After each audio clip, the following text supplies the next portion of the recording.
Hello friends, ఇప్పుడు ట్రెండింగ్గా ఉండే బిస్కాఫీ cheese cake recipe చేసుకుందామా. బిస్కెట్స్ బ్లెండ్ చేసుకొని దాంట్లో మెల్టెడ్ బటర్ వేసుకొని బాగా మిక్స్ చేసుకోవాలి. ఇలా మిక్స్ చేసుకున్న దాన్ని ఒక లేయర్లా ఫామ్ చేసుకొని మినిమం హాఫ్ అన్ అవర్ అన్న మనం ఫ్రీజర్లో చేసుకుందాము.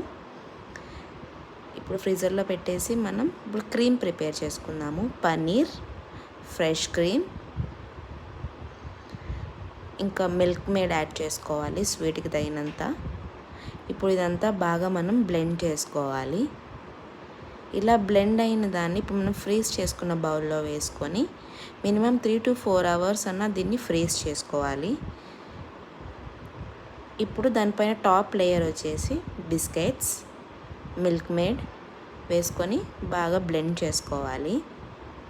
దాన్ని టాప్ లేయర్గా వేసుకొని మినిమం ఒక హాఫ్ అన్ అవర్ అన్న బాగా సెట్ చేసుకొని ఫ్రీజర్లో బాగా డెకరేట్ చేసుకొని ఫ్రీజ్ చేసుకోవాలి హాఫ్ అన్ అవర్. అలా సెట్ అయిన దాన్ని స్లైసెస్గా కట్ చేసుకొని తినడమే. Yummy Biscoff cheesecake is ready. Please subscribe and follow my channel. Thank you.